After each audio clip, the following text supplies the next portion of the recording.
Akasvani Imphal Lanthokchari Paringnaina Chathajariba Radio Lila Imasi Nurabi Lila si Inglisingani Taruki Manipur State Kala Academy Award Amadi Dr. Kamal Ningsing Mana Inglisingani Tareta Yendrimbam Surlata Sahitya Puraskar Amadi Chahi Adumaki Haibadi Inglisingani Taretki Sahitya Academy Award Fankraba BM Maisnambagi Manipuri Novel Imasi Nurabi Dagi Rajan Sarang Themna Radio Lila Oina Ibibani Lila Puthokpa Adhikari Mayumgi Chandra Sarma Puthokpada Tingbangba Athokpam Subhas Chandra Singh Haujik Leijare Lila Asigi Tarahumdoi Shuba Tangkak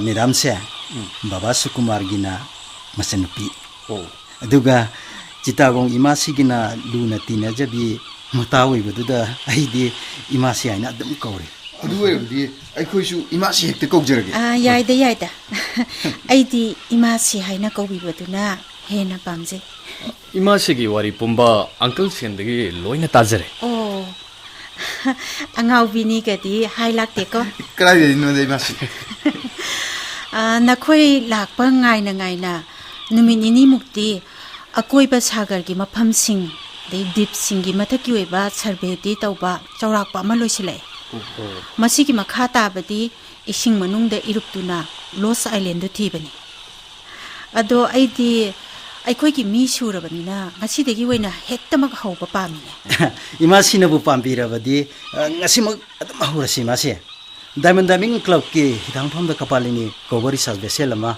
aina hana dagi engage tagdana thamjarabani masi oh Diamond Diving Club ki mioi kana di yauduriba masi Charu Sinhana research vessel operate tabigani aduga Rohit boss na iruptuna thibida yaugani okay aduga irukadaba khoina setnaba scuba diving suit ti karmain tawba ngasi hana dagi aina loina mak Diamond Diving Club dagi loina engage tawna thamjarabani very good phare mangang sana nang Diamond Diving Club ta chatuna mapot majai ga konana research vessel do lawru do phani masi my dear Punsilua masi how bukuman masi aikhoi su cottage da halaga chatnana ba thorang tawru rachi pani masi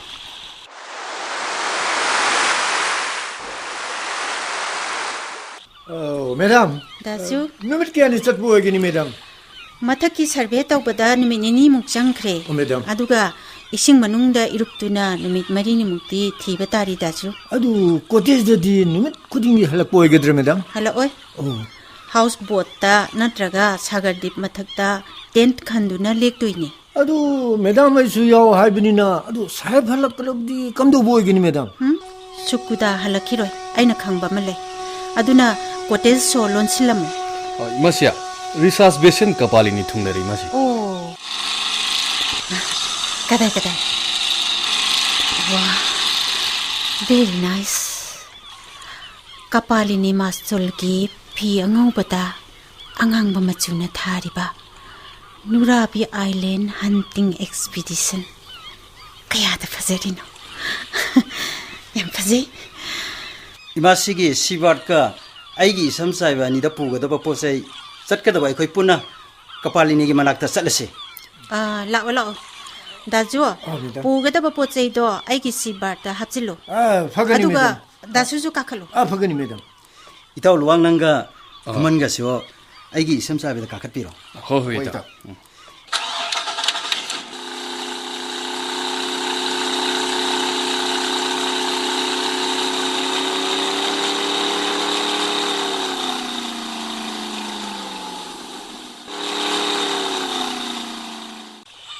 Welcome. Rohit boss ay na mayambo taram na okseri. Mapuk tablabi research vessel kapalini gi phampak taksida. Mi taret ki khongchat ni soidna mai pa kani khanjei Charu Sinha inasu aikhoi gi motor boat ani sidi karmain tawba Madam, atu akai gi senthok sensin tawna ba adumak pusi madam. okay adudi kana no thaudiba masi itaw luwanga itaw kuman ga sio adum phajana thawba haibani phare makhoi ni amamam thawalo Masi. Madam, research special kapalini silam thabi naba. Aina pujarli ba sempak sida hai lei yubi akokpa sindur loina yaw. Oh, kadai kadai. Se madam. ꯑꯍꯥꯟꯕꯗ ꯌꯨꯕꯤ ꯑꯈꯣꯛꯄꯁꯤ ꯐꯝꯕꯥꯛꯁꯤꯗ ꯁꯨꯗꯨꯅ ꯊꯨꯒꯥꯏꯔꯒꯦ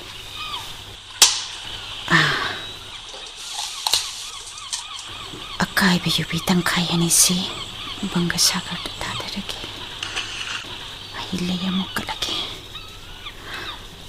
ꯍꯦ ꯄꯨꯛꯐꯕꯤ ꯕꯪꯒꯁꯥꯒꯔ ꯏꯃꯥ ꯑꯩꯈꯣꯏꯅ ꯆꯠꯆꯒꯗꯧꯔꯤꯕ loss island ꯊꯤꯕꯒꯤ ꯈꯣꯡꯆꯠꯁꯤ ꯃꯥꯏ ꯄꯥꯛꯍꯟꯕꯤꯌꯨꯀꯣ ꯏꯃꯥ ꯁꯦ ꯁꯦꯟꯗꯨꯔꯁꯤ ꯂꯥꯏꯕꯛꯇ ꯈꯔ ꯈꯔ ꯅꯝꯕꯤꯔꯛꯀꯦ ꯁꯤ Pani madam. Mister Rohit Charu Singh Madam. ꯃꯉꯥꯡꯁꯅꯥ Masi. ꯂꯨꯋꯥꯡ ꯈꯨꯃꯟ Nambiro Imasi. Thank you. Thank you. Mister Charu Singh Madam.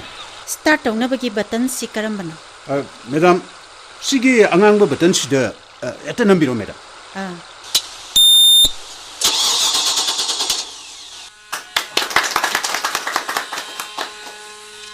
Mr. Rohit boss, Madam.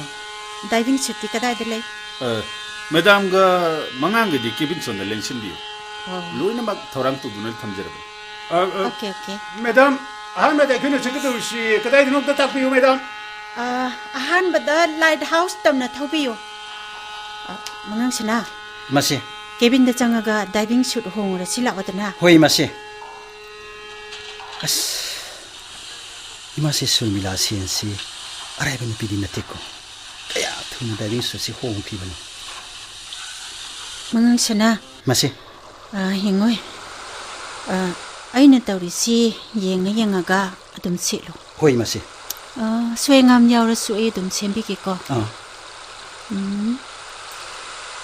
Face ꯃꯥꯛꯁ ꯑꯁꯨꯝꯅ ꯎꯞꯄꯨ Upe masi. ꯐꯨꯠ ꯄꯤꯟꯁ ꯑꯁꯨꯝꯅ ꯇꯥꯏꯠ ꯑꯣꯏꯍꯜꯂꯨ ꯆꯨꯔꯤ ꯃꯆꯥ ꯑꯃ ꯌꯥꯜꯂꯨ Siya. ꯕ꯭ꯔꯤꯗꯤꯡ ꯇ꯭ꯌꯨꯕ ꯁꯣꯝꯗ ꯄꯨꯒꯗꯕꯅꯤꯀꯣ ꯁꯣꯝꯗ ꯍꯦꯜꯃꯦꯠ ꯇꯥꯏꯠ ꯑꯣꯏꯗ꯭ꯔꯗꯤ ꯏꯁꯤꯡ ꯆꯪꯉꯛꯀꯅꯤꯀꯣ ꯇꯥꯏꯠ ꯑꯣꯏꯍꯜꯂꯨ Masi. ꯑꯗꯨꯒ ꯑꯣꯛꯁꯤꯖꯦꯟ ꯁꯤꯂꯤꯟꯗꯔ ꯅꯥꯟꯊ ꯂꯥꯛꯊꯍꯧꯅꯤ ꯆꯦꯠꯅ ꯐꯥꯖꯤꯜꯂꯨꯀꯣ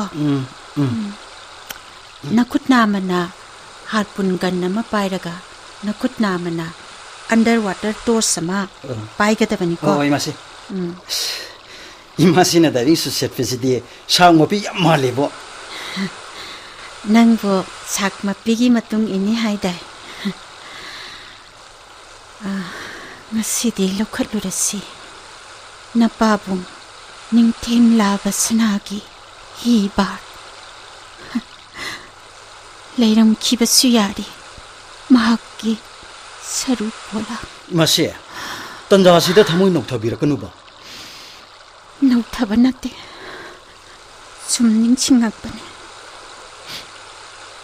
ꯑꯗꯨꯉꯩꯒꯤ ꯅꯨꯔꯥꯕꯤ ꯄꯔꯦꯡꯗꯣ ꯐꯪꯕꯗ ꯌꯦꯡꯅꯤꯡꯉꯤ Nurabi paring haibadi karinu masi. ꯆꯤꯠꯇꯥꯒꯣꯡ ꯅꯤꯡꯊꯦꯝ ꯁꯥꯒꯩꯒꯤ ꯌꯥꯝꯅ ꯃꯒꯨꯟ ꯂꯩꯕ ꯃꯃꯤꯡ ꯆꯠꯄ ꯁꯅꯥꯒꯤ ꯂꯤꯛ ꯄꯔꯦꯡꯅꯤ Samay lik paring. ꯅꯄꯥꯕꯨꯡ ꯅꯤꯡꯊꯦꯝ ꯂꯥꯕ ꯁꯅꯥꯒꯤ ꯉꯛꯁꯝꯗ ꯊꯣꯟꯈꯤꯕ ꯂꯤꯛꯂꯥꯡꯅꯤ Masi. Madam. Yes Madam na haiba lighthouse tu yoshilakadore. Rohit Bose Madam. ꯅꯪꯁꯨ ꯗꯥꯏꯚꯤꯡ ꯁꯨꯠ ꯀꯔꯤ ꯗ꯭ꯔꯦꯁ ꯑꯞ ꯇꯧꯕ ꯂꯣꯏ ꯂꯣꯏꯔꯝꯃꯦꯗꯅ Atoppa kibin da tawjabani madam. Yes boss Madam? ꯑꯩꯈꯣꯏꯅꯤ ꯆꯪꯗꯨꯅ ꯃꯉꯥꯡ ꯁꯅꯥꯒꯤꯁꯤ ꯆꯦꯛ ꯐꯖꯅ ꯑꯃꯨꯛꯇ ꯇꯧꯕꯤꯁꯤ Yai madam toksi. Yare. Madam mangang sinak si pura fit were. ꯌꯥꯔꯦ ꯃꯍꯥꯛꯇꯤ ꯁꯣꯏꯕ ꯂꯥꯛꯄ ꯌꯥꯕ ꯅꯤꯡꯊꯦꯝ ꯅꯠꯇꯦꯅꯦ ꯐꯔꯦ ꯊꯣꯛꯑꯁꯤ ꯃꯄꯥꯟꯗ Pani madam.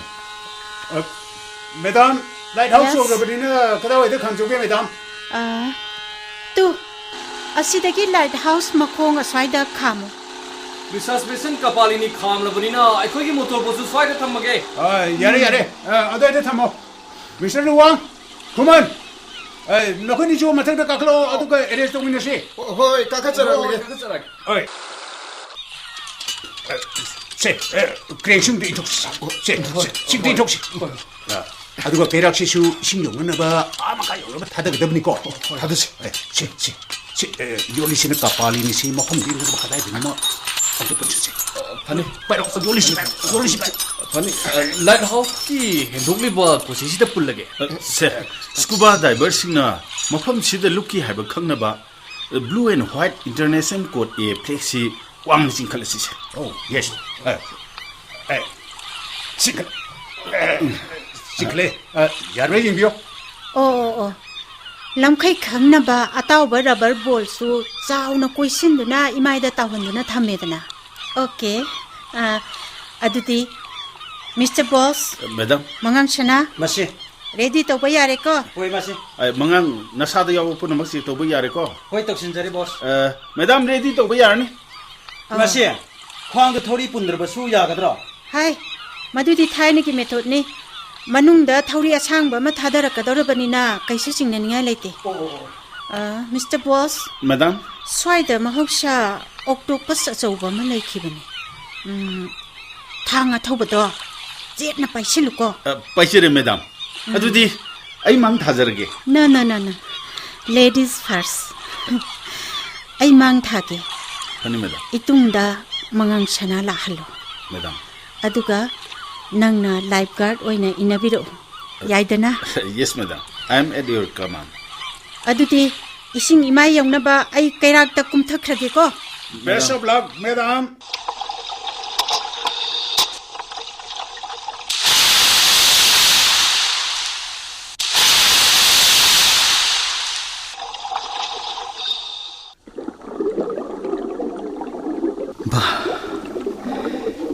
이마시나 마쿠드 옛나 마친 tumlaba harpun gan paiduna yam khrabi singi jibe singi mar khai dri sing manungsida kaya thoni roiduna chatnino mahaki matung in bedaibu waine Mr. Luang. Mr. Kuman. 먹고있는 룩크리브 시기상 만하는 토리시 식만웅시도 좀 타다시고 타다시 이마시나 somdar lao haibu ingit pire ai changchalake as cd meter satret mugdramu luthana lei haiba sibe tu yoredana imasina isang asang haiduk tu na thiriba se ai chu yororake 메고 토리시 집에 적은 것도 보면 말래보 토리 다더블리 버시라도디. 응? 메고 기다려 타다시 기다려 타다시 아두글 랩시 아이씨 이상 마럭시다 레리바시부 그리노 마탁 마카 오나 저러바수 시다 마약 아수구나 타리바시 히바 까이키 하이바 모tor 보토 시부이타레 헤이 그랭머리 상 타들 오해드나 토리는 인기 비린 해 네, 타들 없덕시 빠요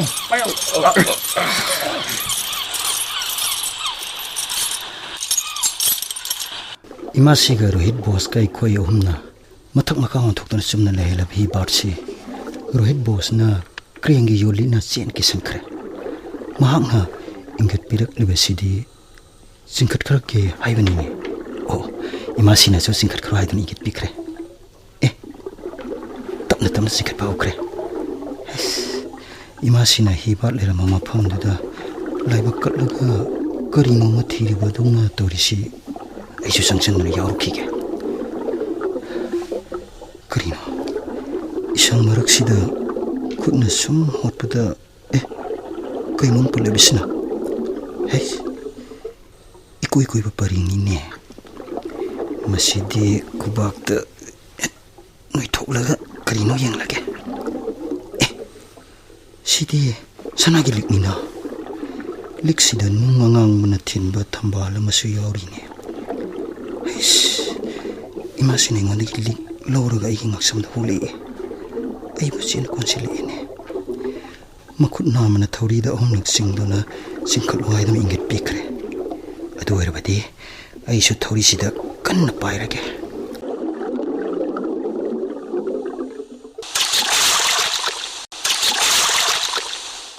Nungaire, nungaire. Imasiga itaw manganga thaurine yana dure ising imaidagi phawale ni. 이마시 루앙의 권이 짠두네 지금 갑자기 시대가 또 보타비 이마시 Itaw manga nangsu jingkake sa. Green single ko posi with boss ko loina na ising mai jori ni. Yamba boss, ai jingkasage. Madam, Yes. green single ni bo posi kada wai de thanjo. Tu aswai da phajana tham. Thank you, madam. Thank you, boss. Thank you, Sinha. Nakhoi ki thaujal da ki hojik ki phangme dana. Ai ki hiba. Macha ning themna. Nurabi pareng. Iron nung da ki lokhatuna. Mapabong ning them labasna ki mathau mangam pangthoi. Ai ki nung sirabi tai bi ma. Lalita bina sinaramba achauba thabak amadi machai mona pangthoidana ai yamna pili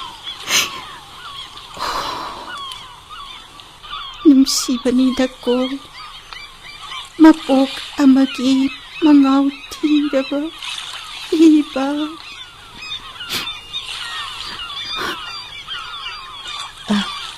Mr. Sinha Madam, Kapalini thauro Broken Island tamna funny madam. I thogjarege.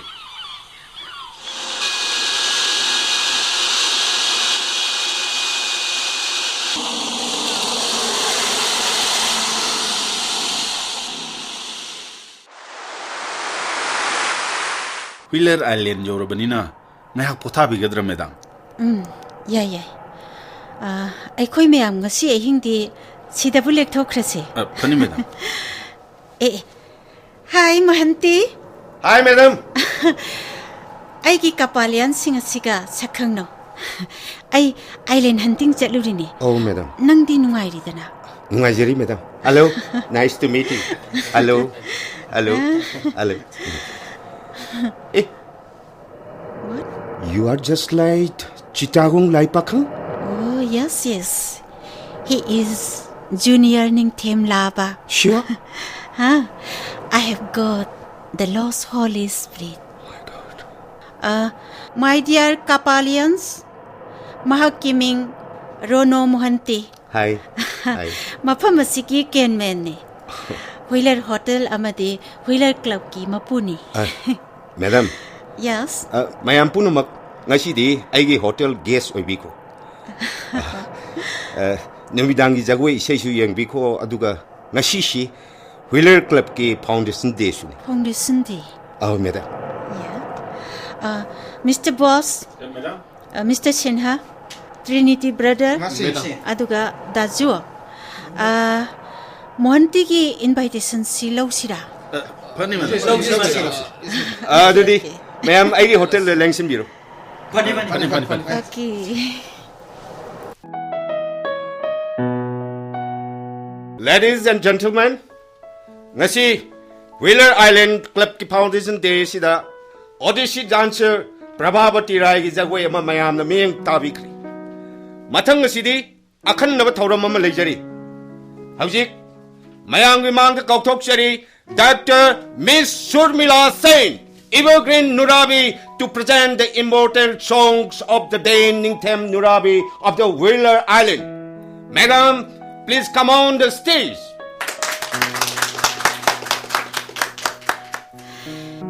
Thank you everybody.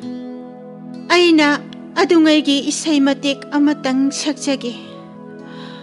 Ngasidi ito matangai rabasu mayam tabisi.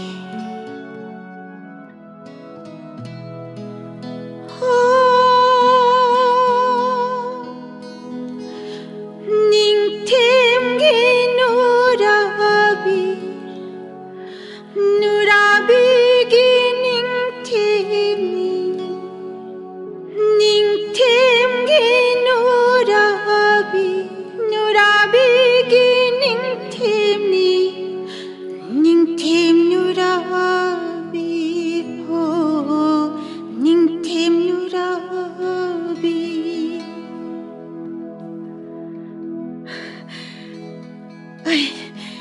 Laodana Ningthem. Laodana Junior Ningthem Laba.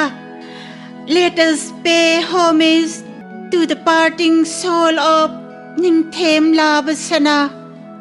Come on. Imasina makhut khalaga ai kokthori si isai sakmina se haiba mali ai se thoklaga sakmina rurage sayon kumai mapung pahalage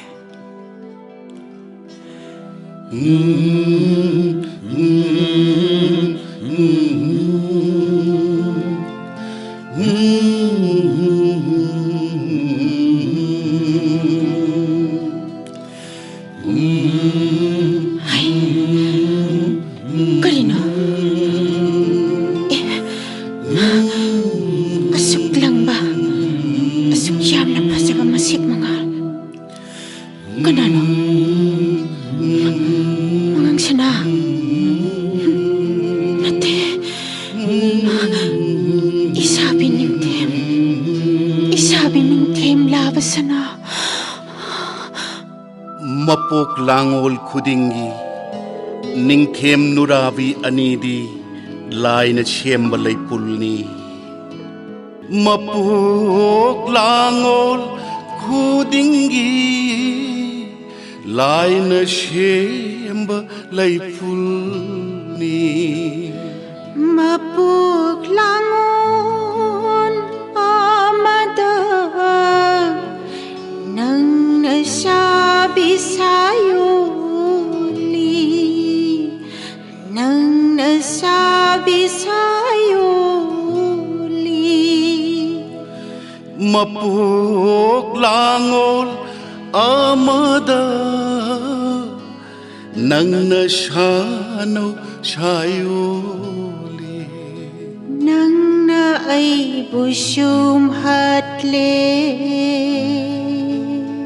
nang na ay bu ngao hale nang na ay busum hatle nang na ay bu ngao hale Ningthem gi nurabi gi Ningthem nurabi Ningthem nurabi isai gi pareng kharadang hapsil lage imasina kari khumapage yeng lage mapok langol asida nang napalem sayole ai napari langole ai napari langole adu erabasu aidi Ningthem tagi Nurabi ni Nurabi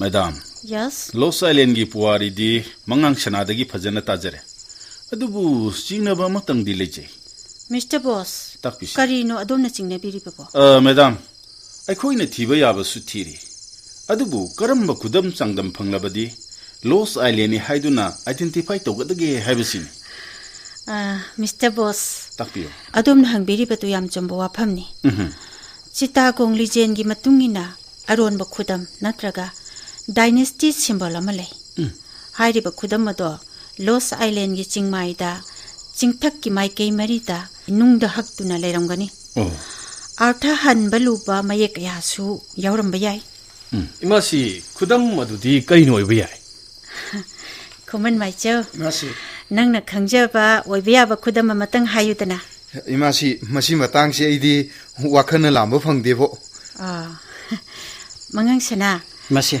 nangdi nangna khangjaba kari lei Chittagong namasina kari kari hairami yam kupthana di haramdi pakhongtani salam bhai masi adudani ne identification mark नत्रगा symbol अमत्तसु खंगदब नंगना लॉस island थीनी खल्लीबदु मंगा अदुनबु expert इमासी कौजरीबनी इमासीना हाबिरकपदो मयामसु तागदबग ngainari आइसु खंगनिंगबना मिहुनगसे टिंग टिंग चोंगलिबनी इमासी फरे फरे अदुदि आई हाइजरके मयाम ताबिरो मंगांग सना खोइगी मबुदौ पाखंबगी लिनगी सकलोन पुबा पाफल नत्रगा मूर्तिएदो सोइदनमकी हांगबनी ओ याम नुआइजरे मैडम इसिंग मनुंगदा थेंगनाबा अकाइबा दीपसिंगी लेमहुखाक येंबताई थीबताई यस अदुबु हौजिक फावबा थिरकपसिदा अदुगुम पोसक अमता आई थेंगनद्री मैडम आइसु थेंगनदे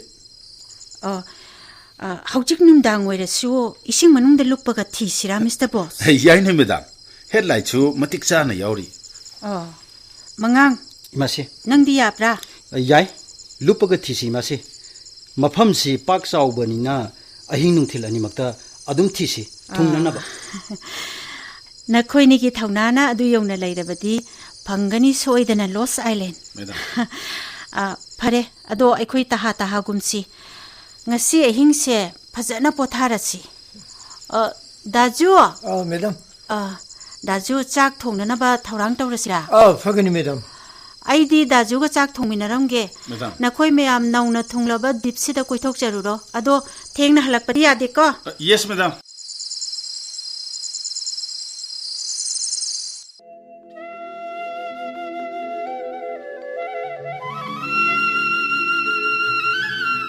मासिया करी वखलदुनो उंदुना लेबिरिबदुबो ममांगैदा मंखिबा मंग अमा सुम निंसिंगिबनी करी मंगि मासे तमुने ऐसि तागे मंगदुना इमासिबु ngawhanki मंगदुना इमासिबु हिंहनki हाइबदुरो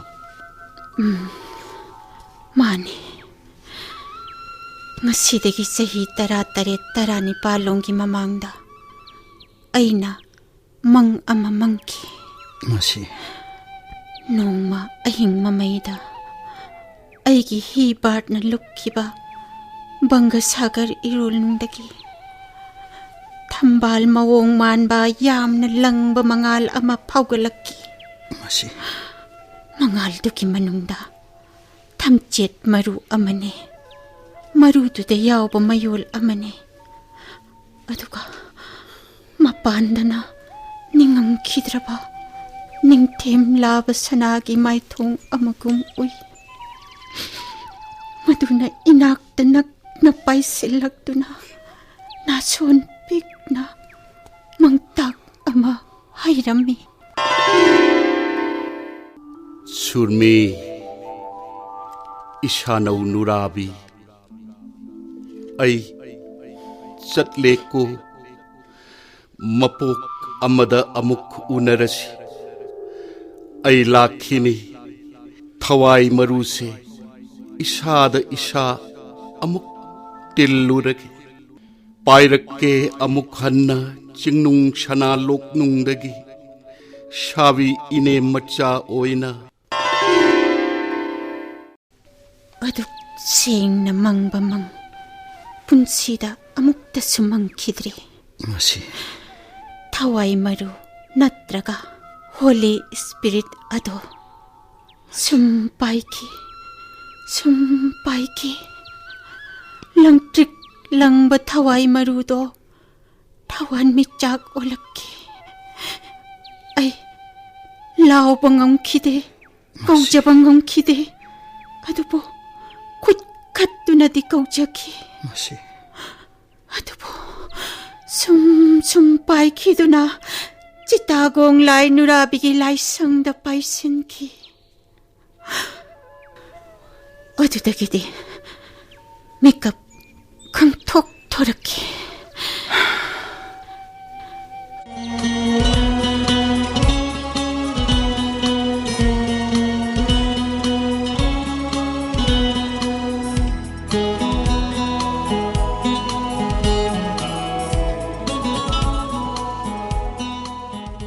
हौजिक ताबिख्रे परिंग नाइन चथजरिबा रेडियो लीला इमासी नुराबी 18 शुभ तांकक लीला सिदा सक्तम लांखिबा सिंगदी निंगथेम लाबसनागी सक्तमदा ओइनाम देबेश्वर निंगथेम मंगांग सना की सक्तम लांखिबा तोंजम हेमलेट मैतै सुरमिला सेन की सक्तम दा मीना कुमारी सगोल सेम पुंशी लुआंग की सक्तम लांखिबा कोंग्राई लाटपम प्रेम कुमार शर्मा थोकचोम डेविड मैतै हाउब खुमन की सक्तम लांगबिकी रोहित बोस की सक्तम लांखिबा माइबम इबोमचा चारू सिन्हा की सक्तम दा गुरुमयुम प्रियो गोपाल शर्मा दीपक बहादुर थोकचोम श्यामो सिंह अमदी रोनो मोहंती की सक्तम दा चक्रम रमेश चंद्र म्यूजिक लाइमयुम राधाचरण शर्मा मदी सामुराई लाटपम सुभाष शर्मा लीलासी BM मैस्नाम्बगी साहित्य अकादमी अवार्ड मणिपुर स्टेट कला अकादमी अवार्ड डॉक्टर कमल निंगसिंग मना अमदी येंद्रिंबम सुरलता साहित्य पुरस्कार फंख्रब नोवेल इमासी नुराबीदगी